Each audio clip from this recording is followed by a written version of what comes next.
Hey lovelies, welcome back to my channel. So it's yet another rainy morning. This is around 2 a.m. in the morning. It started raining yesterday at around 7 p.m. Took us a bit off guard, but we had seen the gray clouds and had anticipated it. So of course, you know the drill. I had to start filling up our jerry cans. Our tank was really running empty, and as you know, water is life. So I tried my best to fill up each and everything that we had. It wasn't that much of rain, but we thank God that at least we got the water. So of course, roses have thorns, and in as much as we celebrated the rain and we love the water, it also comes with these other creatures. So we just have to persevere with them. This was on our eldest son net. So after taking this vid, I had to kick him off the house.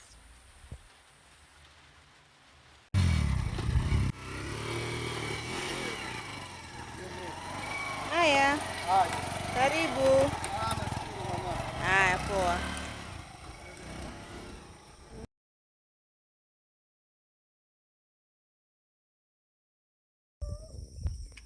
So that gentleman who has just left, there's a story behind that. So just stay tuned. I will explain what that was all about. Nzuri sija. Salama. So someone had just passed by and had greeted me, just to show you that people do pass by. Not very many, but they do pass by that road that borders our shamba. And this was just after the gentleman had already left the compound. So we have this Miami, California beach jacuzzi pool like vibe going on here. For the few who are still alive, that is, the rest are dead. This happened because we failed to remove the bulb that is usually above this place where we fetch water. So when it's raining, these flies and the dudus and the kumbes, they're attracted to the light. They don't know what happened. They don't know if they're zapped by the bulb or they hit themselves. I usually don't understand. And they fall down. So if you have a basin of water there, they will land in the water and probably drown. Excuse me. Some will fly away. Some will, most of them usually drown or just play around there if they're lucky enough. You know, come to think of it, the city me would have poured that water away, the dudu water. I would have poured it away without second guessing myself. But the off-grid me, hell no, hell to the no. Water here is precious. Water is gold. Water is available, yes, but it is not near the homestead. So you have to go, you have to pay money, like good money, for it to be brought to your place. So I am definitely keeping that water. So about the bike guy. So this gentleman came to our homestead at around 12 a.m. in the morning when it was heavily raining. We had the bike noises and we peeped through our curtains now, now that we don't have doors. And we saw him, drive through. And he was like, I'm so sorry, hamjambo, kindly assist me. I need to leave this bike here with you because I live downhill all the way to the other side of the hills, and that road is very slippery right now. I cannot drive, I cannot ride my bike through. So if you could kindly assist, allow me to leave my bike here as I go. So we asked him, why don't you stay and wait for the rain to calm? I don't know if that sounded, in Kiswahili we say mvua ipuse, ngoja mvua ipuse. Yeah, I don't know how to put it in English. But he was like, no, the rain is not a problem. I'm very much okay, I can walk through, but the bike is what I'm worried about, and it is not safe. It's very dangerous to drive through. I might fall. So I'd rather leave it here and just head home. And honestly, if it was in town, I don't think we would have opened or welcomed any stranger to the house. But here, that's not the first scenario that we have come across. This is a path to our shamba. The rest of my right hand side is still our shamba, all the way downhill. So this has happened before. We've had strangers pass by who are in need of some tools, or they need to leave their bikes, especially with the rainy seasons. And we just help them the way we can, because as you know, this place doesn't have a lot of bombers, very few neighbors. So the few of us who are here, it's like you have to stick together and help each other. Yes. So after recording that bit, I was going back home. I was heading back to the house. Then I realized, let me just make use of that walk. Let me collect some firewood. We call these supporting documents. The small two pieces of firewood, we call them supporting documents. Never mind the word. So they're usually everywhere, and we make it a point whenever either we come from the shops or we're just taking a walk, we usually gather them and put them, in the house. Especially now that it's raining, it's a good venture to just be collecting them, because I don't use gas, I don't use charcoal, I use firewood. So when it rains, they get damp, and if you don't have your stock with you, then what are you going to eat? Yes, so you can't cook. So we make it a habit. The kids know this, hubby knows this, everybody knows. Whenever you're walking by, if you want to take a walk, if you're from the toilet, if you're anywhere that you are and you're free, your hands are free, you pick one or two, you collect a bunch, then we have like a gathering of them. Then of course cooking won't be a problem. Come to think of it, this is one thing that I really love about Off-Grid, Shamba Life. There is firewood everywhere. Everywhere you go, you can collect, you can pick, you can cut. They are just everywhere. In town, when we were going through our very bad financial patch, we used to purchase these things, and a very small, slim, tiny piece will go for 20 shillings, because there was a time when we could not afford gas. We could not, even charcoal was very expensive, because a 1 kg mkebe will go for around 100 shillings. We were living in town. So I find this, I know maybe it doesn't seem, you know, like a very fancy thing, but I just find it it's just abundant to have cooking resources for free. You can literally pick firewood. You don't need to worry about it in your budget. It's a bit messy, as you can see, you get very dirty, your fingernails, your hands, but it is free, and it is just good. So I came and put them here so that they can dry up, and then we'll put them back to the house. And by the way, after clearing this part of the land, this place was filled with firewood.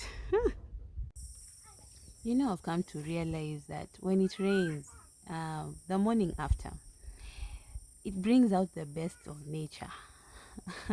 It just brings out all these very rare, beautifully, strangely colored doodles crawling everywhere and flying everywhere.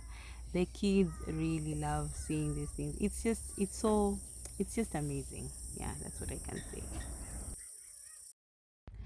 Yes, so remember our water? I told you I'm not going to pour that away. Now, this is what we usually do, not just for this kind of water, but for any kind, especially the rainwater and any kind of water that doesn't look that clean. We usually use these paper bags that come with your, stuff that you buy from your normal Luca. I usually don't throw them away. Yes, I'm that African. When I was in town, I used to throw these things away. I used to burn them. But my mom, hey, mom, My mom keeps each and every one of these. I used to wonder why she does that, but now I think I can relate. I don't throw them away anymore. They are very helpful, especially here. So for now, I'm going to put part of the water in our ugali sufuria. This is the sufuria we made ugali with yesterday, and because of the rain, we didn't even put any water so that washing it becomes easy. So I'm just going to put that directly there. It's not going to be a big deal, even if I don't sieve it, so that I can, you know, that crust can come out. Then this other water I'm going to use for washing my utensils. So hence the paper bag, I'll just sieve. Then the end of it, byproduct of that is clean water that you can use. So I didn't want to use it for drinking because maybe I think it will taste it will taste doodoo like no, no, no, that won't do. So rather use it for either bathing or washing or doing the dishes and stuff. So that is how I got it to be a bit clean. So these paper bags really do come in handy. Mostly we use them to sieve water. Of course, we clean them after removing whatever contents that were inside. Then we usually use them for sieving water. But there are other instances where they have helped me in other places. There was a time I didn't have a utensil scrubber. I didn't have a dish. Is it super bright dish scrubber? I didn't have that, and the shops are very far. Hey, just take a look at that. Yes, so we managed to sieve them off. And there they go. Up and away for those who can fly, and RIP for those who are dead. Sorry. So yes, I didn't have the ndifu. In Kiswahili we call it ndifu. I didn't have that. So instead I took like 3 or 4 of these paper bags and I magically washed my utensils and they came out just okay. So I can say yeah, they do assist me in very many ways. So that's done. Let us carry this all the way to the tree. So after that activity, I had already carried the sufuria and the jerrycan to our tree for washing my dishes. Then I saw this scenario. This is very common, especially early in the morning. This is the time when people take their cattle to go and graze, and I had just realized that some of them had started making their way into our shamba, and I did not spot Lindsay anywhere near there. I did not spot a shepherd, so I had to step into my animal traffic police boots and try and shoo them away. So here's my sufuria and there's my jerry can, and this is what I wanted to show you. But then this cattle thing happened. So I was thinking of how to go and shoo them away because they were coming in very fast, and I didn't have the correct shoes because, as I told you, our place is very thorny. So I was just thinking of how I'm going to shoo them away. What I can say, sometimes this is a bit it becomes a bit irritating because they're the same people who bring their cattle down, or rather take them to go graze, and you try and tell them that maybe you wouldn't want for the cows to come this way, because for me, we have the well. Somebody corrected me and told me it's not a borehole, it's a well. So we have the well, and that proves a bit dangerous to have cattle around. So in as much as you try to explain that, I don't know if they change. The shepherds are interchanged, so the new ones don't know The old ones don't explain to the new ones, I don't know.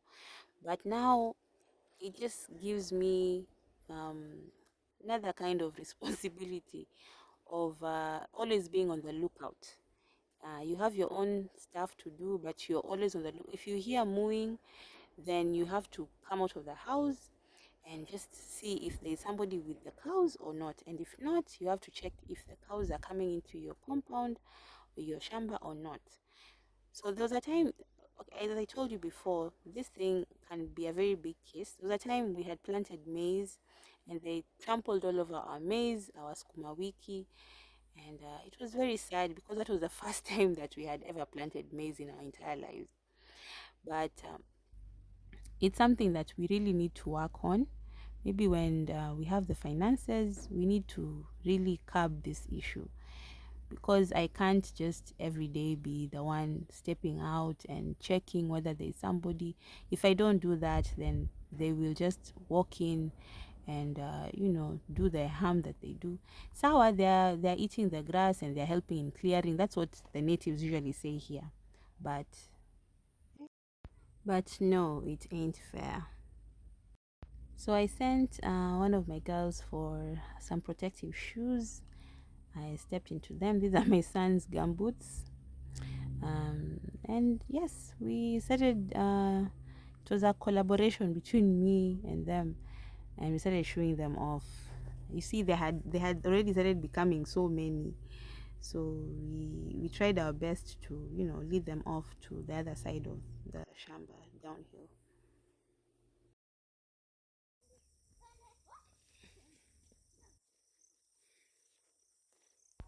So we managed to try and show them away. I was with the girls here. They were really enjoying themselves.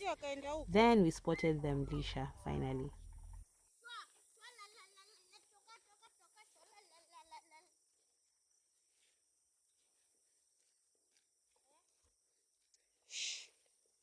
Sio wakaenda kule ng'ambo, naogopa sije